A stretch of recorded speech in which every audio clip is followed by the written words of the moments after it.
Bharatiya Janata party Telangana శ్రేణుల్ని సిద్ధం చేస్తున్నారా తెలుగుదేశం వాళ్ళు? ఇది తెలిసి బీజేపీ తెలంగాణ ఒప్పుకుంటుందా? బీజేపీ అధిష్టానం ఒప్పుకుంటుందా? లేదా గత్యంతరం లేదులే మనకు వాళ్ళ మద్దతు ఉంది కాబట్టి మనం ఒకటి త్యాగం చేసినా తప్పదు అనుకుంటుందా? లేదా సరి చేసుకుంటుందా? లేదంటే అదేదో అంటారు చూడండి, పిలిచి నోట్లో ముద్దబెట్టినట్టే బీఆర్ఎస్కి. వాస్తవంగా తెలంగాణ ప్రజలు బీఆర్ఎస్ మీద విరక్తి చెందితేనే ఓట్లేశారు, కానీ 2% తేడా గుర్తుపెట్టుకోవాలి. ఇక్కడ పార్లమెంట్ ఎన్నికల దగ్గరికి వచ్చేటికి భారీ దెబ్బ కొట్టారు. అంటే అప్పటికి బీజేపీని నమ్మారు. 8 ఏళ్ళు ఎంఐఎం 1, బీఆర్ఎస్ 0. అంటే బీఆర్ఎస్ మళ్ళీ గెలుస్తుందేమో అన్నటువంటి అనుమానంతో 39 స్థానాల దాకా వచ్చింది. ఎస్పెషల్లీ హైదరాబాద్, రంగారెడ్డి, మెదక్, సికింద్రాబాద్ ఈ ప్రాంతాల్లో బీఆర్ఎస్కి వచ్చింది. ఆ ప్రాంతాల్లో కారణం ఏంటి? ఆంధ్ర సెటిలర్స్ ఎక్కువ ఉండి వాళ్ళు బీఆర్ఎస్కి మనం ఓటేయకపోతే వాళ్ళు గెలిస్తే మనల్ని దెబ్బతీస్తారన్నటువంటి భయంతో వేసినటువంటి ఓట్లు అసెంబ్లీ స్థానాలు 39 రావడానికి కారణం అదే అయింది. అందుకనే ఆ తర్వాత జరిగినటువంటి శాసనమండలి ఎన్నికల్లోనూ బీజేపీ విజయం సాధించింది. అట్లాగే పార్లమెంట్ ఎన్నికల్లోనూ అక్కడే బీజేపీ విజయం సాధించింది. బీజేపీని నమ్ముతున్నారు జనం. తెలుగుదేశాన్ని మర్చిపోయారు, జనసేనని మర్చిపోయారు, వైసీపీని మర్చిపోయారు. మర్చిపోవడం అంటే పేర్లు గుర్తులేవని కాదు, వాళ్ళకి ఓట్లు వేయాలనుకోలేదు. అందుకనినే బీజేపీ విజయం సాధించింది. ఇప్పుడు అట్లాంటి చోట్లన సీఎం రమేష్ తాజాగా 2 రకాలైన దెబ్బ కొట్టాడు. ఆంధ్ర పార్టీకి బీజేపీకి ప్రయోజనం ఏంటంటే ఆయన ఎంపీ కావడం, అంతవరకే.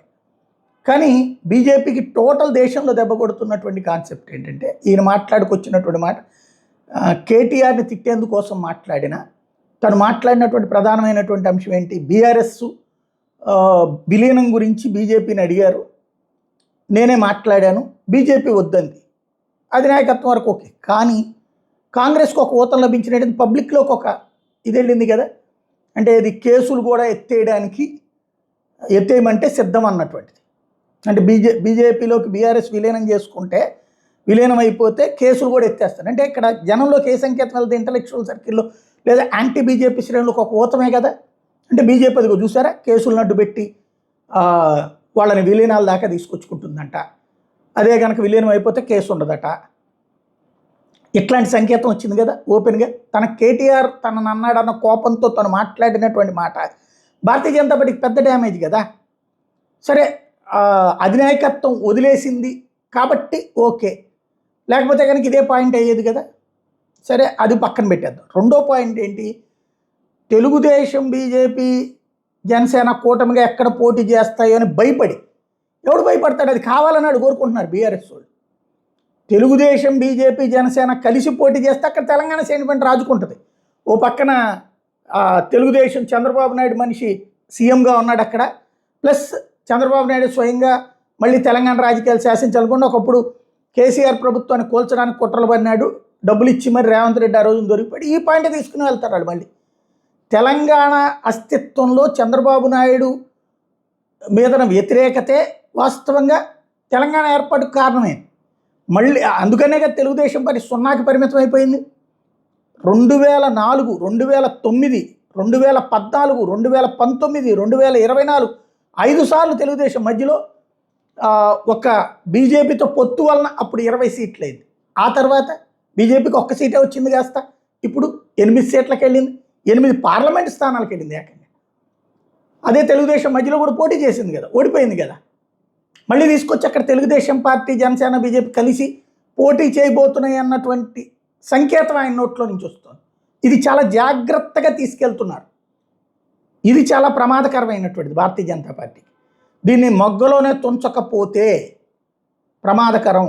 మేబీ కొంతమంది ఇప్పటికే తెలంగాణలోని బీజేపీ నాయకులు తెలుగుదేశంతో టచ్లోకి వచ్చారన్నటువంటి చర్చ కూడా నడుస్తుంది. ఏది ఈ కోణంలో నుంచి అంటే 50-50 అయితే కుదరదు.